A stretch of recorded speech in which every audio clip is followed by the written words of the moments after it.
Hi friends, मेरा नाम है पीयूष मौर्य और आपका स्वागत है के कोचिंग क्लासेस में। आपका आज का टॉपिक है केमिस्ट्री इन एवरीडे लाइफ। मतलब जो केमिस्ट्री है हमारे जो दैनिक जीवन में कैसे उपयोग में ली जाती है। सबसे पहले हम इसमें तीन चीज़ पढ़ेंगे, एक तो एसिड,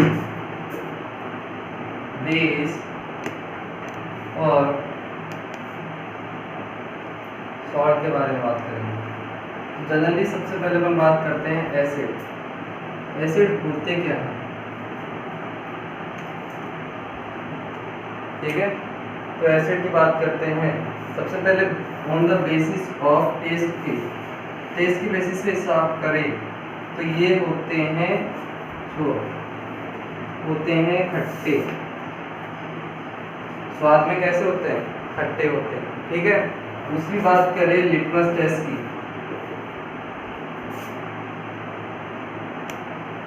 तो generally acid blue litmus paper को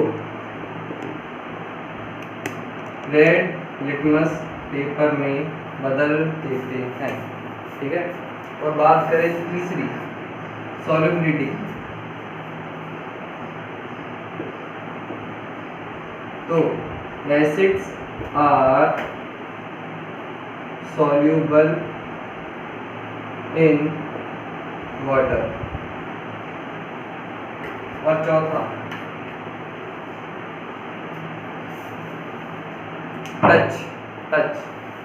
टच की बात करें तो जब भी अपन ने सबको चींटी खाई है तो उसको काटने के बाद में अपन को जो महसूस होता है वो कैसा महसूस होता है?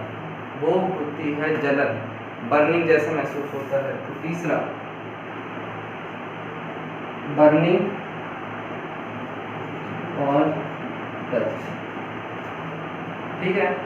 ये तो बात हो गई किसकी? एसिड की। किस के बेसिस पे?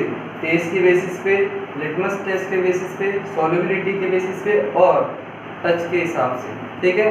और इसके एग्जाम्पल की बात करें तो सबसे पहले हाइड्रोफ्लोरिक एसिड जो हमारे टॉयलेट क्लीनर के लिए भी यूज में किया जाता है। दूसरा H2SO4 सल्फ्यूरिक एसिड, इसको बोलते हैं किंग ऑफ दी एसिड्स। और तीसरा होता है HNO3 नाइट्रिक एसिड और इसके अलावा, ठीक है। तो अब बात करते हैं बेस की। वही सबसे पहले किसके बेसिस पे? टेस्ट की बेसिस पे। तो base are bitter in taste, मतलब जो बेस होते हैं वो क्या होते हैं? कड़वे होते हैं। इसमें स्वाद में कड़वे होते हैं। और दूसरा वही लिटमस टेस्ट, उसकी बात करें तो ये रेड लिटमस पेपर को ब्लू लिटमस पेपर में बदल देते हैं। और तीसरी बात करें सॉल्युबिलिटी की, तो यह भी क्या होते हैं? वाटर सॉल्युबल होते हैं। और चौथी बात करें वही टच की बात करें तो ये होते हैं सोपी टच। छूने पे अपन को ऐसा लगता है जैसे किसको छू रहे हैं? साबुन को छू रहे हैं। और इसके एग्जाम्पल्स की बात करें तो sodium hydroxide, potassium hydroxide, aluminium hydroxide और इसका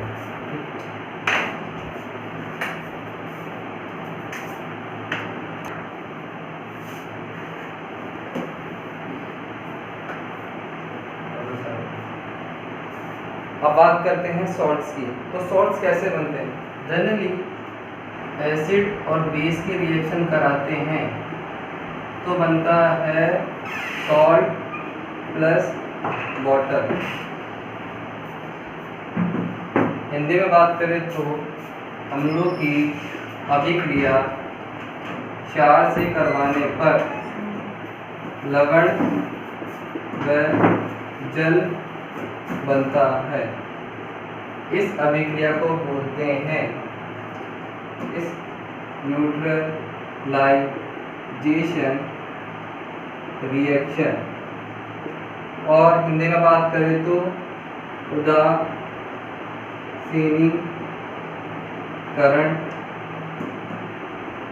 अभिक्रिया, इसको एक नाम से और भी जाना जाता है। ये रिएक्शन होती है एक्सोथर्मिक, मतलब ऊष्माक्षेपी, जिसमें क्या होती है, ऊर्जा निकलती है। फॉर एग्जाम्पल,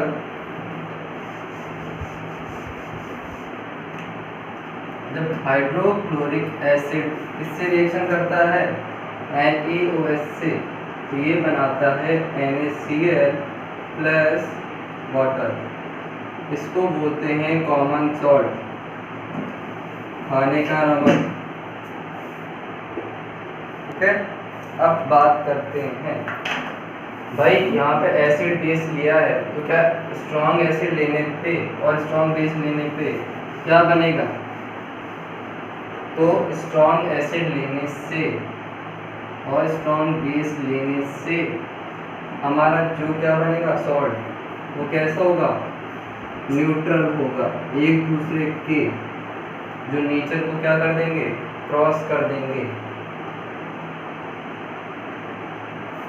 वही एग्जांपल, HCl प्लस NaOH, ये स्ट्रॉन्ग एसिड है और ये क्या है, स्ट्रॉन्ग बेस है।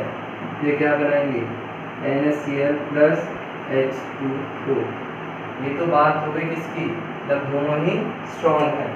अब बात करते हैं जब क्या हो, वीक बेस हो, तो क्या करेंगे,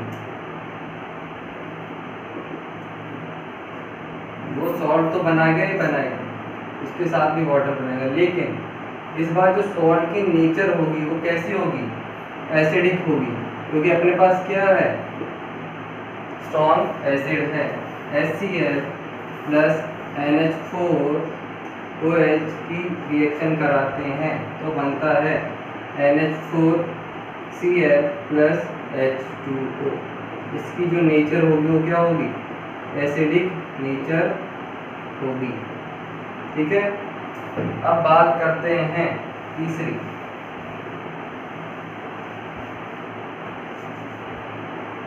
जब क्या हो, वीक एसिड हो और स्ट्रॉन्ग बेस हो, तो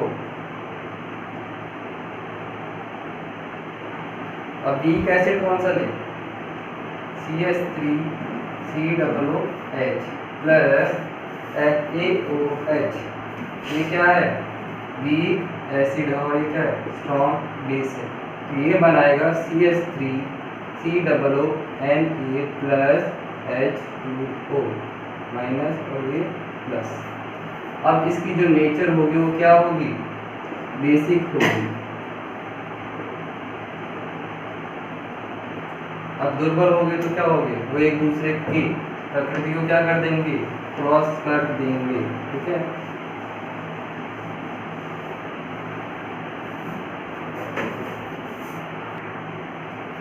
अब अपन बात करते हैं डाइल्यूट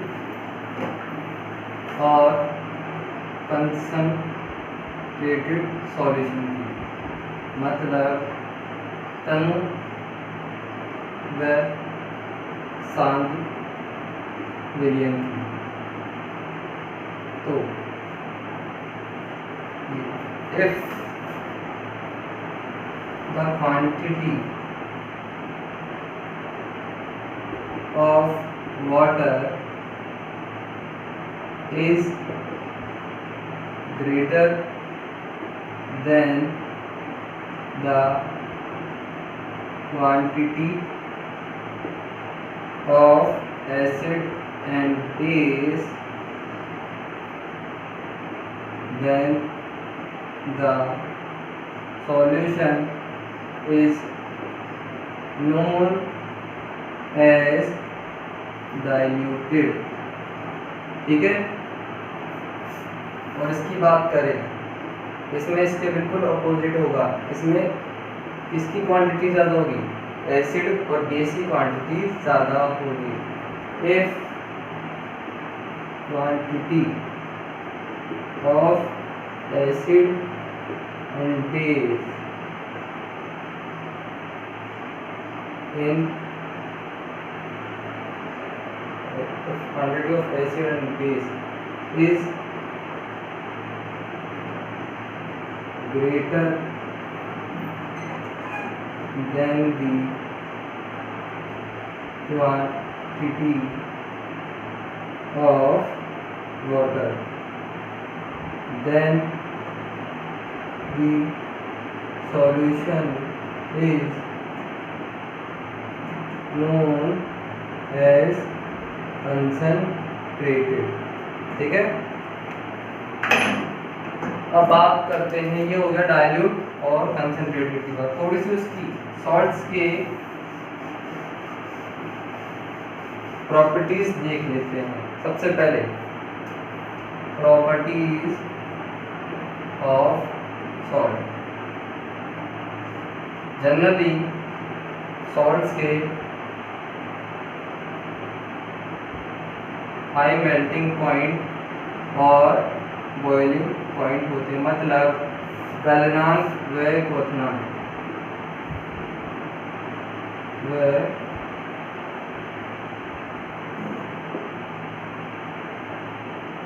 होते हैं। दूसरा, ये क्रिस्टल फॉर्म में पाए जाते हैं।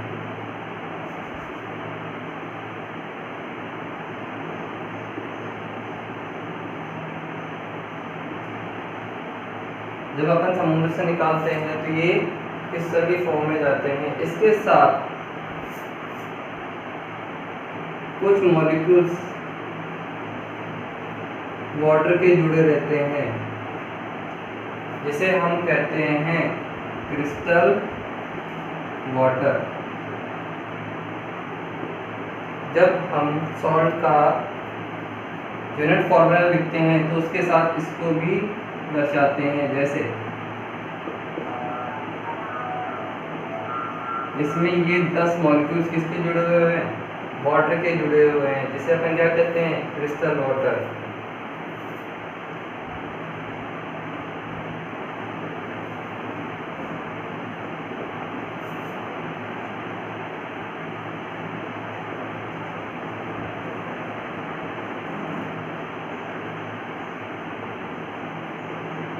इसको बोलते हैं एलम।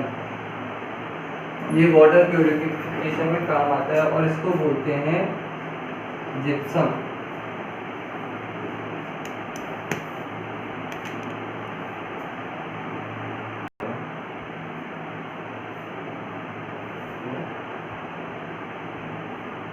तो आज की क्लास में इतना ही। तो और जानने के लिए हमारे चैनल को सब्सक्राइब कर सकते हैं और आप और हम कनेक्टेड रह सकते हैं। Thank you. चैनल को सब्सक्राइब करें, लाइक और सब्सक्राइब करें। आज की क्लास में इतना ही। और जानने के लिए आप के कोचिंग को सब्सक्राइब कर सकते हैं, लाइक और कमेंट करना ना भूलें।